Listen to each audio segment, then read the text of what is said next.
নমস্কার, আমি হিরণময় ব্যানার্জি। মানসিক স্বাস্থ্য নিয়ে বিভিন্ন বিষয়ে ভিডিও আপনাদের সাথে শেয়ার করি। কেন জানেন? কারণ আজকের দিনে শুধুমাত্র শরীর ভালো রাখলে চলবে না, মনকেও ভালো রাখার একটা প্রয়োজনীয়তা দেখা দিচ্ছে। কারণ বিভিন্ন ধরনের মানসিক চ্যালেঞ্জ, মানসিক চাপের মোকাবিলা করতে করতে অনেক সময় আমাদের মন সমস্যার মধ্যে চলে যায়। জীবনের যে সমস্যার সমাধান আমরা করি, কিভাবে করি? আমাদের মনকে ব্যবহার করে, আমাদের মনের মধ্যে যে একটা চিন্তাভাবনা প্রয়োগ করার, সমাধান করার, সমস্যাকে বোঝার যে একটা ক্ষমতা আছে, সেটাকে ব্যবহার করে আমরা জীবনের বিভিন্ন সমস্যার সমাধান করি। কিন্তু সেই মনটাই যখন সমস্যার মধ্যে চলে যায়, আমাদের জীবনটা কিন্তু বিপর্যস্ত হয়ে যায়। আমাদের পরিবার জীবন, ব্যক্তি জীবন, সামাজিক জীবন সমস্ত ক্ষেত্রেই একটা খুব খারাপ প্রভাব পড়ে। মানসিক স্বাস্থ্য একটা অনেক বড় বিষয়। একসাথে সব বিষয় বলতে গেলে অনেক বড় ভিডিও হবে, তাতেও হয়তো সমস্তটা কভার করা যাবে না। আমি পার্টে পার্টে বলি। আজকে ওসিডি বিষয় নিয়ে আপনাদের সাথে ডিটেলসে শেয়ার করব। ওসিডির বিভিন্ন লক্ষণ কীরকম হয়। ওসিডি কি? Obsessive compulsive disorder. এর দুটো পার্ট আছে। এটা এক প্রকারের ভয় থেকে তৈরি হয়। মনের মধ্যে একটা ভয়ের চিন্তা আসে। অনেক সময় চিন্তা আসে, আমার হাতটা মনে হয় পরিষ্কার নেই। তখন মানুষ কি করে? তার মনের মধ্যে একটা সমাধান আসে, হাতটা ভালোভাবে সাবান দিয়ে ধুলে হাতটা পরিষ্কার হয়ে যাবে এবং আমার এই ভয় থেকে আমি মুক্ত হব। হাত যদি পরিষ্কার না থাকে, আমার বিভিন্ন অসুখ হতে পারে।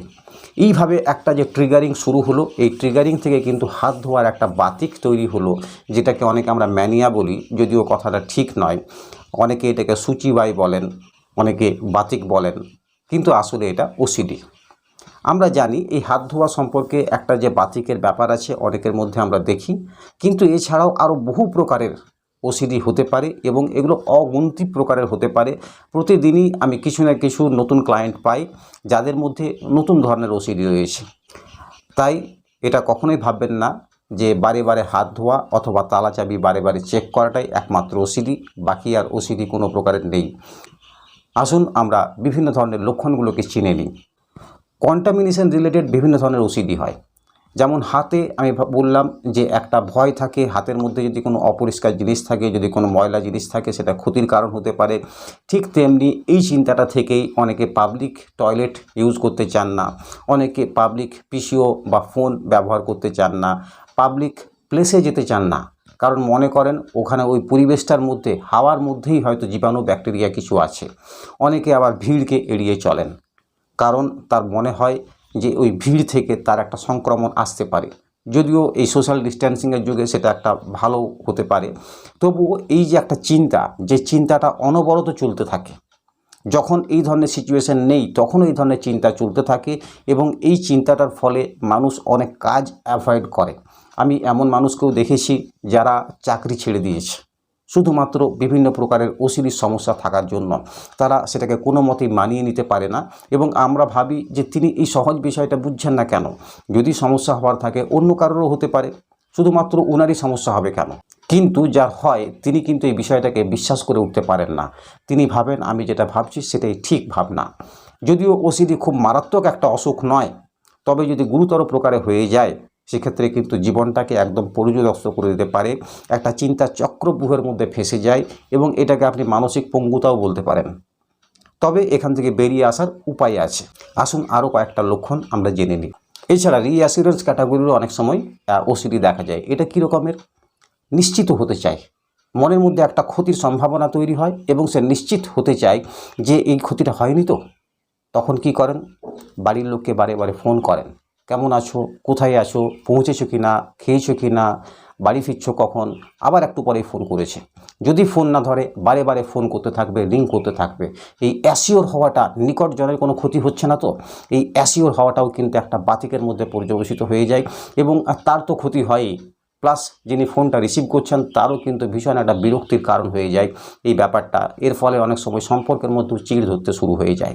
গ্যাসটা বন্ধ করেছি তো, জলের কলটা বন্ধ করেছি তো, লাইটের সুইচটা অফ করেছি তো, কারের ডোরটা বন্ধ করেছি তো, বাইকটা হ্যান্ডেল লক করেছি তো, বাইক নিয়ে যদি যাচ্ছি ঠিক রুটে যাচ্ছি তো, বারবার ম্যাপ দেখা, বারবার চেক করা। এই রিঅ্যাসিওর হওয়ার যে একটা ব্যাপার এবং এই রিঅ্যাসিওর হওয়ার ব্যাপারটা বারবার চলতে থাকে মনের ভেতরে। যতই আমরা চেক করে আসি না কেন, তারপরেও কিন্তু মনে হবে যে না, আরেকবার দেখে নেওয়ার দরকার আছে, ভুল হতে পারে। আরেকবার দেখে নেওয়ার দরকার আছে, ভুল হতে পারে। এবং এই প্রসেসটা চলতে থাকে, এর কোনো বন্ধ নেই। 24 আওয়ার এই প্রসেসটা, মানসিক প্রক্রিয়াটা চলতে থাকে। এবং এর ফলে যে কম্পালশনটা, অবসেশন, তারপরে কম্পালশন বারবার চেক করা, এই ব্যাপারটা চলতে থাকে এবং অন্যান্য সব কাজ বেকার হয়ে যায়, বন্ধ হয়ে যায়। মাথার মধ্যে অন্য কোনো চিন্তা আসতে চায় না। যদি কোনো চিন্তা তাকে দেওয়া হয়, সে বিরক্ত হয়ে যায়, সে রেগে যায়, এমনকি মারামারি পর্যন্ত করতে পারে। যদি এই রকম একটা সিচুয়েশান আসে, আমরা কিন্তু কোনো প্রফেশনালের হেল্প নেব। এটা বাড়িতে ধমক সমক দিয়ে এর সমাধান হয় না। আবার একটা সমস্যা হয় অসুখ নিয়ে চিন্তা, বিভিন্ন গুরুতর জটিল রোগ নিয়ে চিন্তা। গলাতে মনে হয় কোনো একটা সমস্যা হয়েছে, না গলাটা ঠিক আছে, তাহলে মনে হচ্ছে পেটের মধ্যে কোনো সমস্যা হয়েছে, কারণ পেটটা ব্যথা করছে। এই যে একটা চিন্তা, সবসময় একটা চিন্তা চলতে থাকে শরীর নিয়ে এবং ওভার ফোকাসড হয়ে যায়, তার ফলেও কিন্তু একটা মারাত্মক উদ্বেগ তৈরি হয়, মারাত্মক একটা ভয় তৈরি হয় এবং প্রতিবার বারে বারে চেক করতে থাকে, ডাক্তার দেখাতে থাকে, টেস্ট করাতে থাকে এবং এর সমস্যা শেষ হয় না। যদি ডাক্তারবাবু মেডিসিন লিখে দেন, সেটাকে গুগলে চেক করা হবে বারবার। গুগলে চেক করার পরেও কিন্তু তার মন শান্ত হয় না, তিনি আবার অন্য একজনের সাথে কনসাল্ট করতে চলে যাবেন, তারপরেও কিন্তু মন শান্ত হতে চায় না। এই ধরনের অনেক ক্লায়েন্ট দেখেছি, তারা ভীষণ মানসিক কষ্টের মধ্যে থাকেন, ভীষণ মানসিক অস্থিরতার মধ্যে থাকেন। এরা কখনো চুপচাপ থাকতে পারেন না, মন কখনো শান্ত থাকে না, কোনো বিষয়ে তাদের অ্যাটেনশন দেওয়ার ক্ষমতা কমে যায়, কারণ এই যে একটা বড় চিন্তা অনেকটা জায়গা নিয়ে নিয়েছে মনের মধ্যে। আবার অবাস্তব লাগলেও এটা সত্যি যে অনেকের মধ্যে একটা ভয় তৈরি হয়, অনেক মহিলার মধ্যে ভয় তৈরি হয়, আমি হয়তো প্রেগনেন্ট হয়ে গেছি। অনেকে মনে করেন আমার হয়তো এইচআইভি হয়ে গেছে, আমি এইচআইভি অ্যাফেক্টেড হয়ে গেছি। কোনো কারণ আছে বা সামান্য কোনো কারণ থাকতে পারে বা কারণ নাও থাকতে পারে, কিন্তু মনের মধ্যে এই চিন্তাটা বাসা বাঁধতে পারে। এই ওসিডি, এই অনবরত একটা চিন্তা যদি মনের মধ্যে চলে, মানুষটা কিন্তু ভাবতেই পাচ্ছেন, মানুষটা কিন্তু সুস্থ থাকতে পারবেন না, তার মানসিক ক্ষমতা ব্যবহার করতে পারবেন না তার কাজ করার জন্য। আবার অনেকের হোর্ডিং করার প্রবণতা থাকে, এটা কিন্তু তার ইচ্ছাকৃত কাজ নয়। তিনি বিভিন্ন ধরনের ইলেকট্রনিক গ্যাজেট কিনছেন, একটার পর একটা গ্যাজেট কিনছেন, কেউ ব্যাগ কিনছেন, কেউ জুতো কিনছেন, পরের পর দেখলেই কিন্তু তাকে নিতে হবে, বা মাথার মধ্যে চিন্তা এসেছে তাকে নিতেই হবে। যতক্ষণ না নেওয়া হচ্ছে, যতক্ষণ না ওটা কেনা হচ্ছে, ততক্ষণ পর্যন্ত তিনি শান্ত হতে পারছেন না। কেনার পরে কি বিরাট কোনো কাজে লাগাচ্ছেন না তা নয়, কিন্তু ওটাকে জমা করে বাড়ির মধ্যে রাখবেন। অনেকে আছেন পুরাতন জিনিসকে আঁকড়ে রাখেন, ছাড়তে পারবেন না, এটাও কিন্তু এক প্রকারের ওসিডি। এছাড়া রিলিজিয়াস ওসিডিও দেখা যায়। রিলিজিয়াস ওসিডি মানে ধর্মকে কেন্দ্র করে যদি কেউ বেশি ধর্মভীরু হয় বা ধর্মের প্রতি বেশি ফোকাস থাকে বা বেশি বিশ্বাস থাকে, তখন কি হয়, অনেক সময় ওসিডি যদি থাকে, সেই ধর্মকে কেন্দ্র করে বিভিন্ন ধরনের লক্ষণ দেখা দেয় বা সমস্যা তৈরি হয়। কীরকম? আমি প্রদীপটা একবারে জ্বালাতে পারলাম না, এবারে ঠাকুর রাগ করে যাবেন, আমাকে হয়তো ক্ষমা করবেন না। আমি প্রার্থনাটা সঠিকভাবে করতে পারিনি, তাহলে এবারে ঠাকুর আমাকে অভিশাপ দিতে পারেন, আমার আগামী সময়ে কোনো বড় ক্ষতি হয়ে যেতে পারে। এই ধরনের রিলিজিয়াস চিন্তাও কিন্তু মনের মধ্যে আসতে থাকে। এছাড়া দেবদেবী নিয়ে অশ্লীল চিন্তাও আসতে পারে, এটাও ওসিডির কারণে হয়। তাছাড়া আবার অনেক সময় অলৌকিক বিষয়, অর্থাৎ এই কালারটা আমার পক্ষে শুভ, এই জামাটা আমার পক্ষে শুভ, এই সংখ্যাটা আমার পক্ষে শুভ, এই বারটা আমার জন্য শুভ, এই ধরনের বিভিন্ন শুভ অশুভ নিয়ে একটা চিন্তা তৈরি হয়ে যায়। আমার কাছে এটা পয়া, আমার কাছে এটা অপয়া। এই যে একটা চিন্তা, এই চিন্তাগুলো কিন্তু ওসিডির চিন্তা। আমাদের এই ধরনের চিন্তা অনেক সময় আসে, স্বাভাবিক মনে, সুস্থ মনেও এই ধরনের চিন্তা আসে, কিন্তু সেটা স্টে করে না, সেটা বারে বারে আসে না, সেটা নিয়মিত রূপে আসে না, সেটা রয়ে যায় না। কিন্তু যাদের ওসিডি থাকে তাদের এই সমস্যাটা কখনো যায় না, বরং যত তারা সেই ট্র্যাপের মধ্যে পড়ে তত এটা বাড়তে থাকে এবং একটা সময় আসে যখন ঘুম, স্নান, খাওয়া, কথা বলা, কাজ করা সমস্ত প্রায় বন্ধ হবার দিকে চলে যেতে থাকে। ওসিডি যদি একা থাকে তাও কিছুটা রক্ষে আছে, সাথে কিন্তু যদি আবার অ্যাংজাইটি, ডিপ্রেশন, বাইপোলার, সিজোফ্রেনিয়া কিছু যদি অ্যাড থাকে, আরও বেশি কমপ্লিকেটেড হয়ে যায়। তবে একটা কথা বলবো যে সমাধান আছে। আবার রিলেশনশিপ নিয়ে যদি ওসিডি হয়, সেটা কীরকম হয়? আমার মনে হয় পার্টনার আমাকে আর ততটা কেয়ার করছেন না, তার ফিলিংস কমে গেছে আমার প্রতি। এবারে উনি কী করবেন, উনি ওনাকে বারে বারে চেক করবেন, ফোন করে জানতে চাইবেন, কেমন আছো, তুমি আমার আজকাল খবর নিচ্ছ না কেন, তুমি আমাকে ভুলে গেছো, কেয়ার করছো না। বারে বারে এই যে একটা চেক করার ব্যাপার, রিলেশনকে নিয়ে তার মনে যদি হয় যে আমাকে আর অতটা ভালোবাসে না, আমার প্রতি আর অতটা টান নেই, ফিলিংস নেই, তখন কিন্তু এই সমস্যা একটা মারাত্মক সমস্যা হতে পারে এবং রিলেশনশিপটা এই কারণেই ভেঙে যেতে পারে। এই মানসিক সমস্যার কারণে। কারণ যার প্রতি করা হবে তিনি যদি না বোঝেন এবং যিনি এই সমস্যাটা করছেন তাদের মধ্যে যদি আন্ডারস্ট্যান্ডিং না থাকে যে দিস ইজ ওসিডি, তাহলে কিন্তু তারা ভাববেন ইচ্ছাকৃত করে করছে, আমাকে সন্দেহ করছে, আমাকে বিশ্বাস করছে না, এবং বিরক্তের কারণে, রাগের কারণে, ঝামেলার কারণে সেই সংসারটা ভেঙে যেতে পারে। এরকমও অনেক ক্ষেত্রে হয়। এই লক্ষণগুলো বলতে গেলে তার সংখ্যার শেষ নেই। তবে আরেকটা বিষয় আপনাদেরকে জানিয়ে আজকের ভিডিওটা শেষ করব, তা হলো ভায়োলেন্ট ইন্ট্রুসিভ থটস। অর্থাৎ বিভিন্ন ধরনের ভায়োলেন্ট কাজ করে দিতে পারি এরকম মনে হয়। একটা বাচ্চা কোলে আসে, মনে হয় আমি ছুঁড়ে ফেলে দিতে পারি। হঠাৎ করে মনে হতে পারে যে আমি এই চাকুটা দিয়ে কাউকে আঘাত করে দিতে পারি। তখন তিনি কি করবেন? সেই চাকুটাকে আলমারির ভিতরে ঢুকিয়ে তালা মারবেন।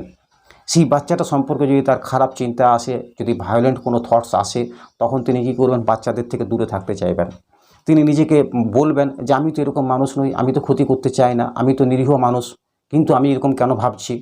তিনি বুঝতে পারেন না যে এটা ওসিডির থট, এটা তাঁর থট নয়, এবং এর ফলে একটা অন্তর্দ্বন্দ্ব তৈরি হয়।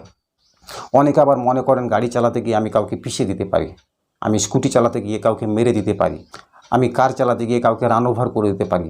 এর ফলে কি হয় না, তিনি বারে বারে তাকাবেন আমি কাউকে মেরে দিইনি তো, আমি কাউকে মেরে দিইনি তো। এইভাবে যদি তিনি বাইক চালান বা তিনি স্কুটি চালান বা তিনি কার চালান, তাহলে সেই চালানোটা কেমন হতে পারে বা সেই মানুষটার মানসিক কন্ডিশন কেমন থাকতে পারে ভাবতে পারছেন। আবার এমনও মনে হতে পারে যে আমি বাসের সামনে ঝাঁপ দিয়ে দিতে পারি, চলন্ত বাস, চলন্ত ট্রেনের সামনে আমি ঝাঁপ দিয়ে দিতে পারি। এই চিন্তাটা মাথাতে আসে, অটোমেটিক আসে, এই চিন্তাটাকে আনতে হয় না। ওসিডির কারণে এই চিন্তাটা আসে। এর ফলে সেই মানুষটা হয়তো বাস ট্রেনে চাপাই ছেড়ে দেবেন। এই যে একটা অ্যাভয়েড করার প্রবৃত্তি শুরু হয়ে যায়, এই অ্যাভয়েড থেকে জীবনটা একটা লিমিটেশনসের মধ্যে চলে আসে, একটা সীমাবদ্ধতার মধ্যে চলে আসেন। অনেকে নিজেকে চার দেওয়ালের মাঝে আবদ্ধ করে নেন, তার ঘুম চলে যায়, তার সামাজিক জীবনযাপন ব্যাহত হয়ে যেতে পারে, যদিও সেটা গুরুতর হলে। অনেক সময় দেখা যায় যে এই ওসিডি নিয়েই হয়তো মানুষ সারা জীবন পার করে দিয়েছেন। তিনি নিজেকে বোঝান, আবার কখনো ভালো থাকেন, কখনো খারাপ থাকেন, লোকের সামনে ভালো থাকার চেষ্টা করেন, কিন্তু এই যে একটা দ্বন্দ্ব, এই দ্বন্দ্বটা কোথাও না কোথাও তার প্রভাব তো পড়বেই। তাই আমি বলবো, আজকে আমি যে লক্ষণগুলো নিয়ে কথা বললাম স্পেশালি ওসিডির, সেগুলো সম্পর্কে সচেতনতা থাকা দরকার।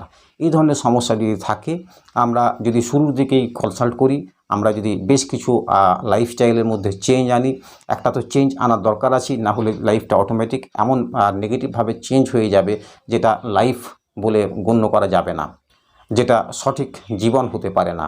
তাই সুস্থ স্বাভাবিক বাঁচতে গেলে এগুলোকে জানতে হবে, এবং এর জন্য সাইকোলজিস্ট, কাউন্সিলরের কাছে কাউন্সিলিং অথবা সাইকোথেরাপি নেওয়া যেতে পারে, মেডিসিন নেওয়া যেতে পারে সাইকিয়াট্রিস্টের কাছ থেকে। যদিও ট্রিটমেন্ট ব্যাপারে আমি অন্য ভিডিওতে বলবো, আজকে এই লক্ষণগুলো আপনাদেরকে জানালাম কারণ যে কোনো মানুষের এই সমস্যা হতে পারে।